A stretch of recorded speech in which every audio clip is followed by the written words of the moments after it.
Greetings, Michael Didier here. Today we're going to talk about Act 1 of the Song of Songs, the song that has been sung since the beginning of time. Yesterday we talked about verse 1, really, my notes in verse 1. I was trying to give you an introduction on what to expect and who the characters are. Let me briefly, if you will, I want to go through who these characters are once again. I'm updating one of my ideas. In fact, I'm in a constant state of change, if you will. You know, it's all about sanctification. It's all about learning righteousness. It's all about learning the Word. We are in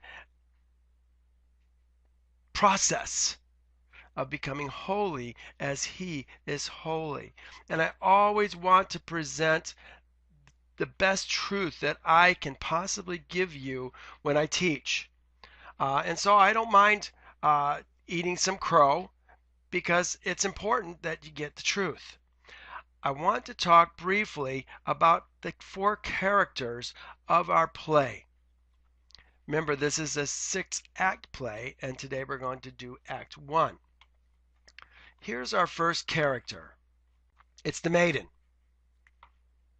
Whenever the Maiden speaks, we're going to see pink. But we must remember that the Maiden is representative of men. Men, not women, men. This is an allegory. We've got to understand the metaphors. So we're talking about individual men. This is who the Maiden represents. The next character that we're going to talk about is the husbandman. He's always going to be in this blue.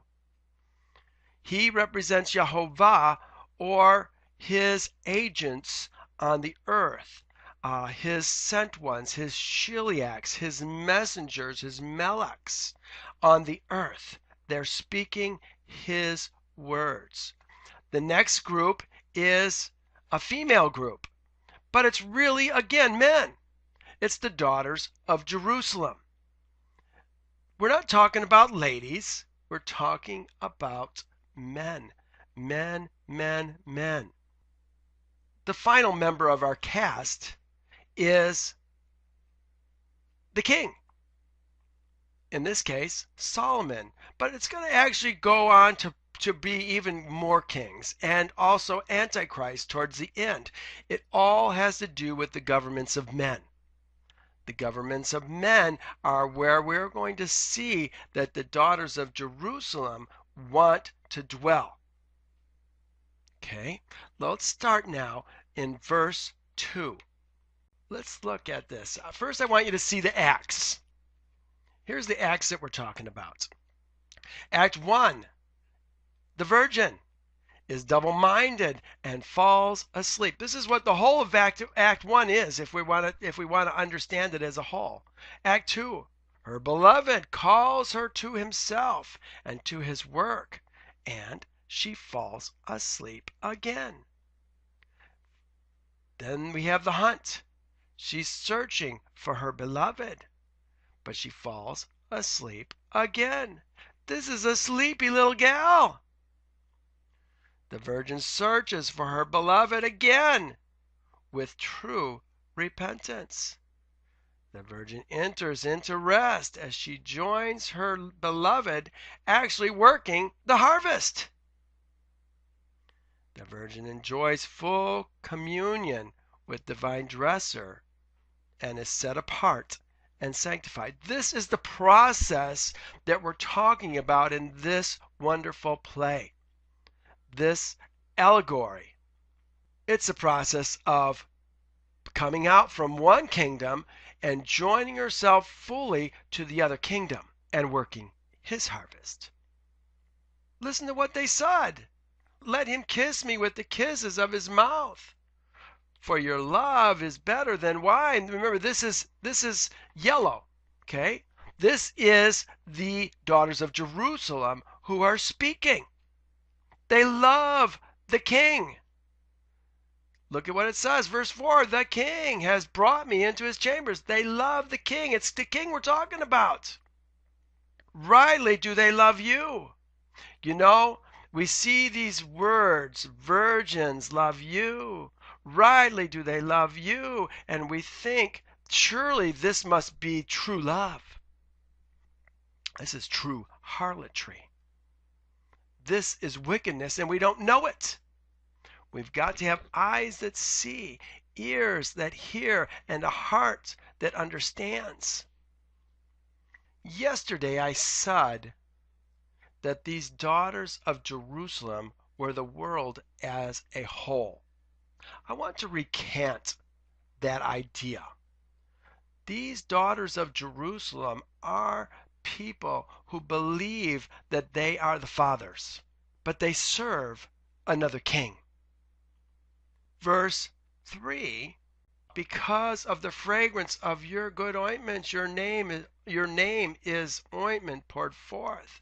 Therefore the virgins love you. Virgins! Virgins? What does that mean? Look at Isaiah. This is how Isaiah starts in verse 40 or chapter 47. Come down and sit in the dust, O virgin daughter of Babylon. Sit on the ground without a throne, O daughter of the Chaldeans. Folks, this is what we're talking about when it says the virgins love you. They don't love the Father. They love the king of Babylon, the kings of the earth, and they serve them. They have never been the fathers. That's why they're virgins. But they're virgin daughters of Babylon. Now, it says rightly. Well, here, let me just give you some other verses because I want you to see this. The daughters of Jerusalem are people who are supposed to be the fathers, but they have turned and followed other Elohim from their birth. Thus says my master Yahovah to Jerusalem. Who are they? The daughters of Jerusalem. Remember, the daughters are men. Men. Thus says my master Yahovah to Jerusalem. Your birth and your nativity are from the land of Canaan. Your father was an Amorite, and your mother was a Hittite. Further down in the chapter it says this. Indeed, everyone who quotes the proverb will say this proverb against you, Jerusalem, like mother, like daughter. You are your mother's daughter, loathing husband and children. And you are the sister of your sister who loathed their husbands and children. Your mother was a Hittite. Your father was an Amorite. Talking about the same group, Jerusalem. That's why I have that first verse there. Your elder sister is Samaria, who dwells with her daughters to the north of you. And your younger sister, who dwells to the south of you, is Sodom and her daughters. You did not walk in their ways, nor according to their abominations. Sounds like they're better, huh? No, wrong. But as if they were too little, you became more corrupt than they in all your ways. This is who the daughters of Jerusalem are. They love their king. They love the kings of the earth. Oh, they're very patriotic, but not to Jehovah's kingdom. They're patriotic to the kingdoms of their birth. Remember, mother was a Hittite, father was an Amorite. Verse 4, draw me away. We will run after you. The king has brought me into his chambers. We will be glad and rejoice in you. We will remember your love more than wine. Rightly do they love you. Yes, the king is having his way with them. They love the king. You know, we look at these words. The king has brought me into his chambers. Remember what it says later on. His banner over me is love. Yeah, that's what we love to quote, isn't it? But it's not talking about Yehovah. It's talking about the kings of the earth.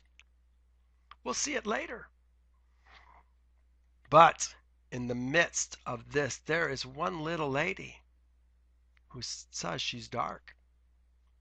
Verse 5. You can tell this is the woman speaking now because I've got the pink on there. So we know that this is going to be the maiden that's going to speak. She says, I am dark, but lovely, O daughters of Jerusalem, like the tents of Kedar, like the curtains of Solomon. Kedar, what are the tents of Kedar? Look at this. She's the virgin, the Shulamite, dark inside, lovely inside.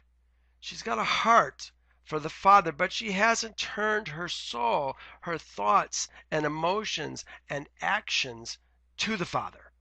She's still serving another king, but her heart's not with that other king. This is poetic license. She is not dark-skinned. She is separated from Yehovah and a possession of the king. She's a possession of the king. All of us are possessions of this world. This is what a driver's license is all about. This is why when you go to court, they ask you, where do you reside? Oh, it's so deep to understand all these different things. But you're a possession. Okay, Kedar. Let's look at this word Kedar, dark-skinned. I want you to see where it says bold here. They live in dark-haired tents. To dwell in the tents of Kedar was to be cut off from the worship of the true Elohim. This is from Easton's dictionary, Easton's Bible Dictionary. Wonderful understanding. To be cut off from the worship of true Elohim. This is her problem. I'm dark! I'm separated, O daughters of Jerusalem. She says, I'm like the curtains of Solomon. What is she saying?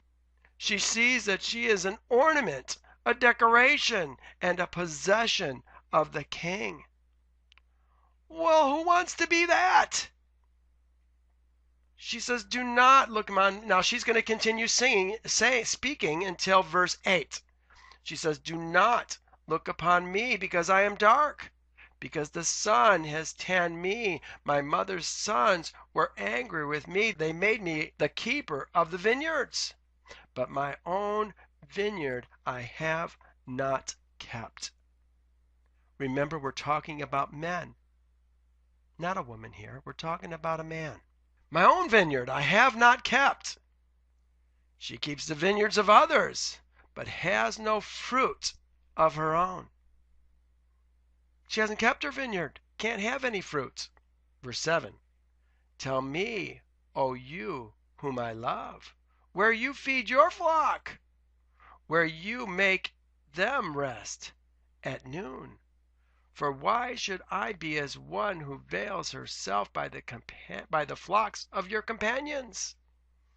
Companions. Let's take a look at this. She's speaking to the shepherd, the husbandman. Okay? He takes care of flocks and he takes care of his garden. Tell me, my love. This is Good News Bible. I really like oftentimes how they choose to translate this. It's really a paraphrase more than a translation, but oftentimes they really get the idea behind it. Listen to what it says here. Tell me, my love, where will you lead your flocks to graze?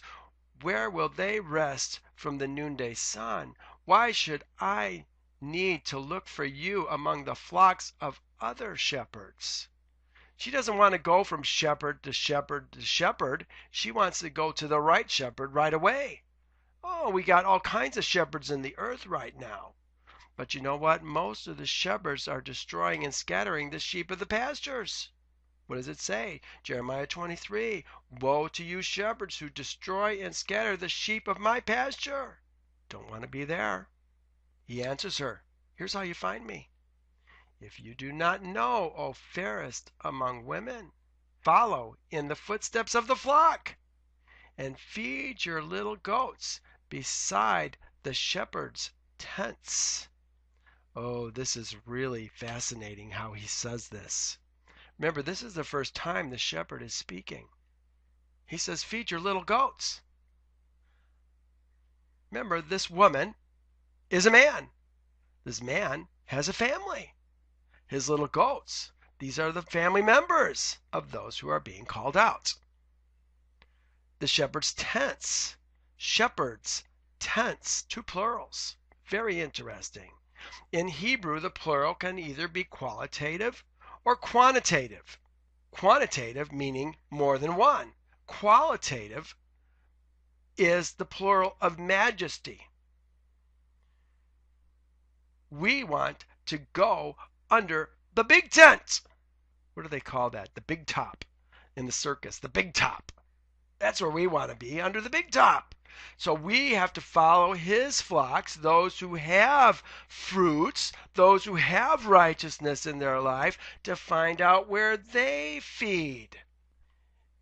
It is he who sits above the circle of the earth, and its inhabitants are like grasshoppers, who stretches out the heavens like a curtain and spreads them out like a tent to dwell in.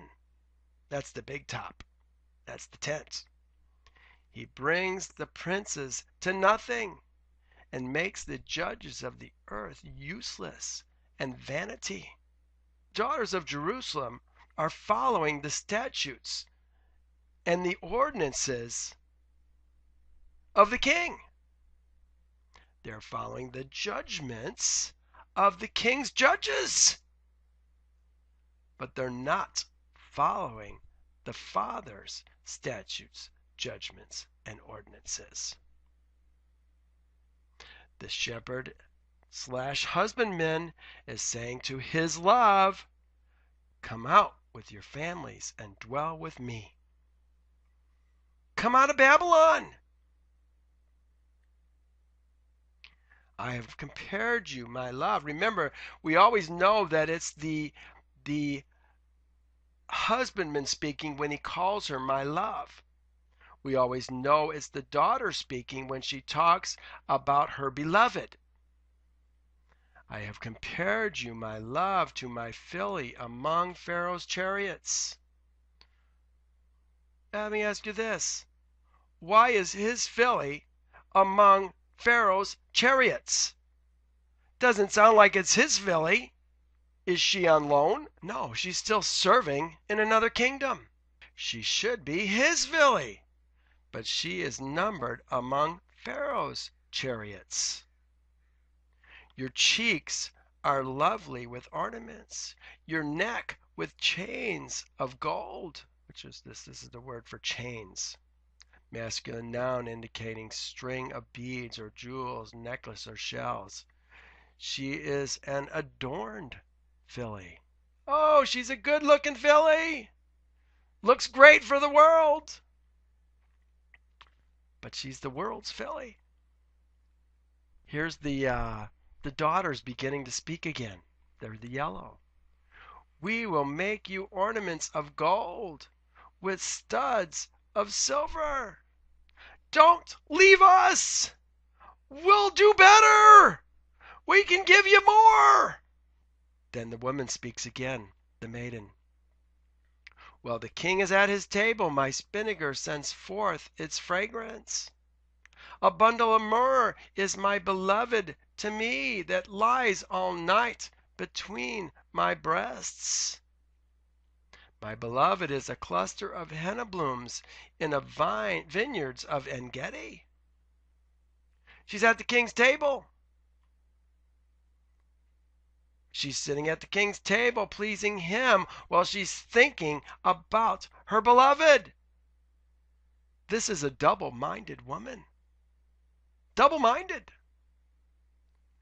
This is pretty much where most men who say they love Jehovah are today. Does that hurt? You know what? Sometimes the truth hurts.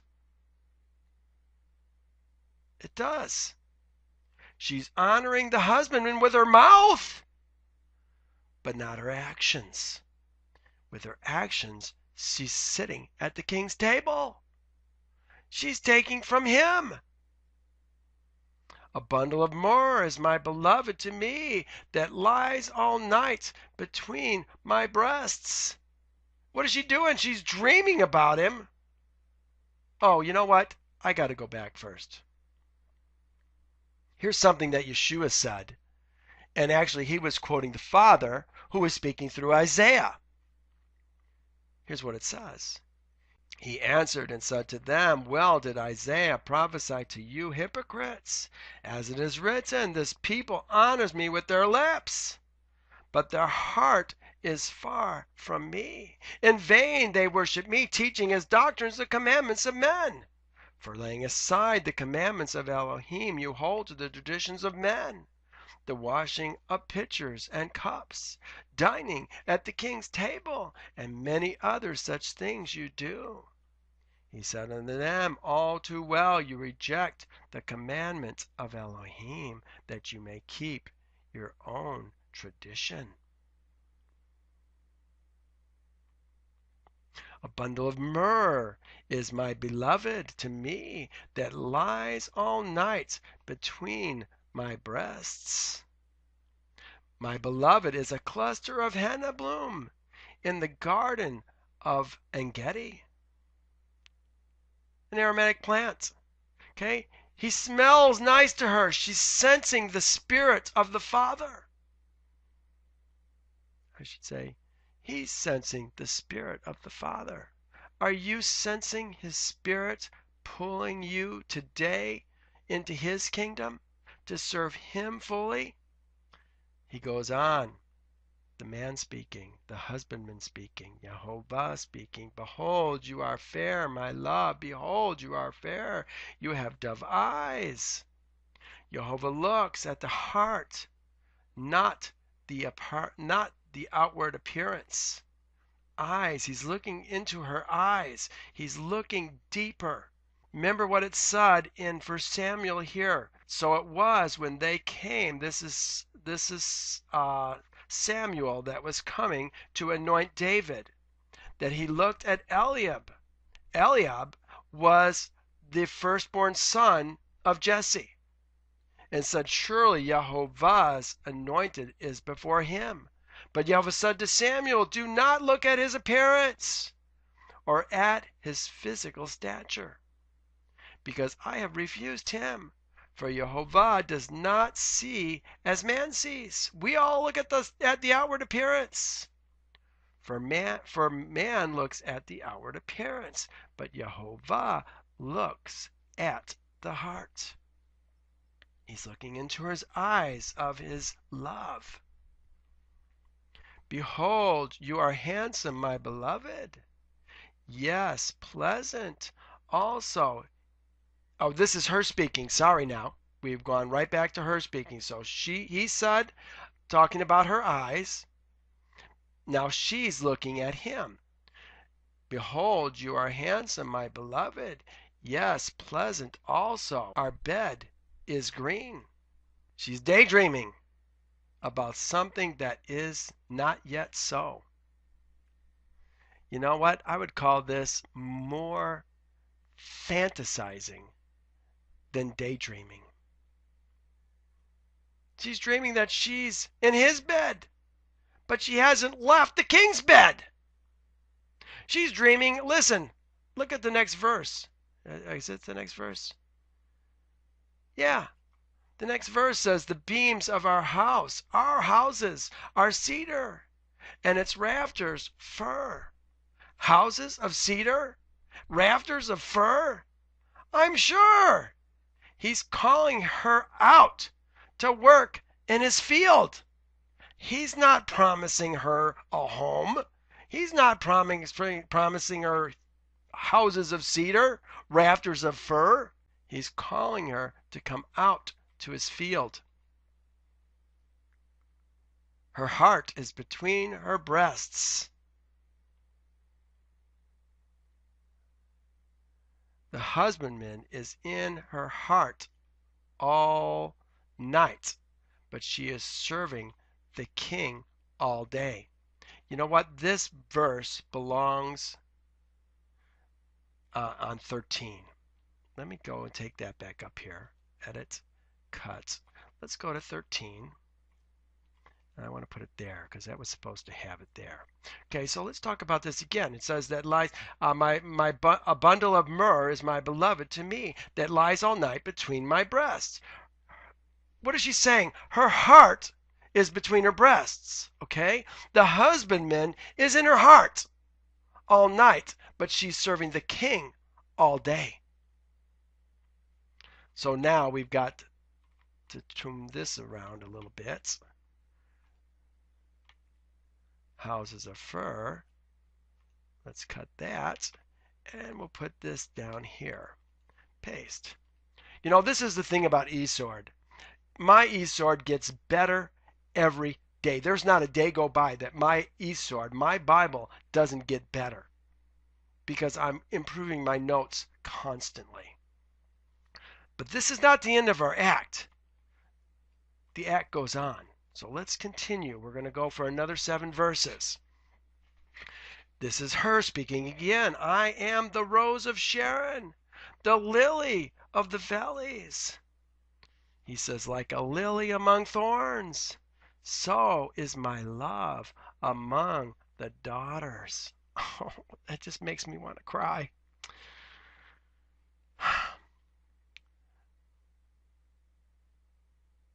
Sharon is the name attached to a strip of fairly level land which runs between the mountains and the shore of the Mediterranean. But this thing that he says it just touches me. Like a lily among thorns. You know what? Men, there are so many of you that love the Father and want his ways. But you are a lily among thorns. He said, so is my love among the daughters. The daughters of Jerusalem. Those are the ones that love the kings of the earth. He's calling you out, man. He's calling you out to serve him. She now speaks like among the trees of the woods. So is my beloved among the sons. Okay, now we're going to contrast the husbandmen and those who will serve him with all their heart and teach others to come out with the trees of the woods. What's the difference between an apple tree and the trees of the woods? The trees of the woods, they're strong. They look good. They're tall. They got the outward appearance. But what are they missing? They're missing fruit. They have no fruit. So is my beloved among the sons. My beloved, look at the fruit that he's got. Among the sons who say they're his people, but not his people. They don't have the fruit. They're serving other masters. I sat down in his shade with great delight, and his fruit was sweet to my taste. In my notes here it says, these are the sons of the flesh. The husbandman is the spiritual son of Israel, the B'nai of Israel. And this is the word that's actually being used here when it talks about sons. It's talking about Benim. These are flesh sons. The husband is the spiritual son of Israel and Yehovah's B'nai. He is the good shepherd who is appointed by the Father. The contrast between the fruit trees and the woods is that one has fruit and the other does not. I want you to look at this. This is Ezekiel 15:1 through 8, talking about the wood. Remember, we're talking about the apple tree compared to the wood of the forest. Son of man, how is the wood of the vine better than any other wood? The vine branch which is among the trees of the forest. Is wood taken from it to make any object? Or can men make a peg from it to hang a vessel on? Instead, it is thrown into the fire for fuel. The fire devours both ends of it, and its middle is burned. Is it useful for any work? Indeed, when it was whole, no object could be made of it. How much less will it be useful for any work when the fire has devoured it and it is burned? Therefore, thus says my master Jehovah, like the wood of the vine among the trees of the forest, which I have given into the fire for fuel, so I will give up the inhabitants of Jerusalem. This is the daughters of Jerusalem that we're talking about. And I will set my face against them. They will go out from one fire, but another fire shall devour them. Then you shall know that I am Jehovah when I have set my face against them. Thus I will make the land desolate, because they have persisted in unfaithfulness, says my master Jehovah. You know what? Daughters of Jerusalem has nothing to do with Jerusalem. It has everything to do with who you say you serve. Are you going to be a fruit tree? Or are you going to just be burned up? Branch of the vine has no use at all. It's just going to get thrown into the fire because it doesn't produce fruit. Why bother having it? Here it talks about the wood again, wood of the forest. Open your doors, O Lebanon, that fire may devour your cedars. Wail, O cypress, for the cedar has fallen. The cedars are going to fall because the mighty trees are ruined. Wail, O oaks of Bashan, for the thick forest has come down. There is the sound of wailing shepherds, for their glory is in ruins. There is the sound of roaring lions, for the pride of Jordan is in ruins. The cedars are going down. The strength, the strong people of the earth, the ones that look good, going down. If you got to have fruit, you've got to be serving the right king. He brought me to his banqueting table, and his banner over me is love. She's daydreaming again. She's beginning to fall asleep once again. This woman, like I say, she's a sleepy little gal. This is a dream. He brought me to his banqueting table, and his banner over me is love. You know what? Oh, we love to quote these little sound bites, but we don't look at them in context because most of us do not have eyes that see. I didn't see this for years and years. As I said, she's falling asleep. She says, sustain me with cakes of raisins. Refresh me with apples, for I am lovesick. Again, she's fantasizing here. In fact, I think that's what I put. She wants to be taken care of, but she gives nothing. Nothing. His left hand is under my head, and his right hand embraces me. Yes, here she is fantasizing as she begins to fall asleep. I put going, going. She's going to sleep. Snore City. Gone. She's sound asleep with the daughters. And the husbandman says to the daughters, this is the last verse in this act, I charge you, O daughters of Jerusalem, by the gazelles or by the does of the field, do not stir nor awaken love until it pleases. Here's another way. I like the way the New American Standard Bible puts it. I adjure you, O daughters of Jerusalem, by the gazelles or by the hinds of the field. He is saying, don't be just a woman in heat, falling for just any male, like the does and the gazelles do. The husbandman is not going to force himself on her the way the kings of the earth do.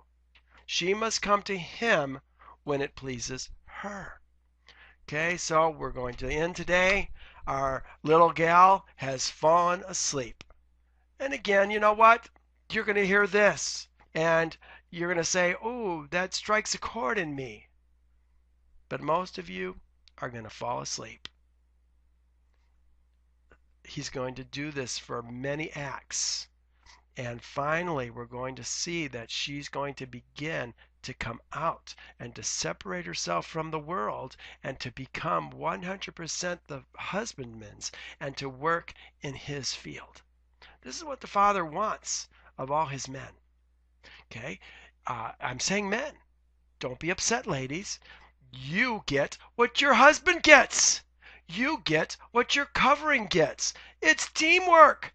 The woman encourages her man to follow Yehovah holy. And you both get blessed because you're both bringing his image and his kingdom to the earth. Well, I'm going to stop here. And until next time, you might want to read ahead. See what you see, and then compare it to what I'm going to tell you. Might be fun. All right, well, we'll talk again next time. Yah bless.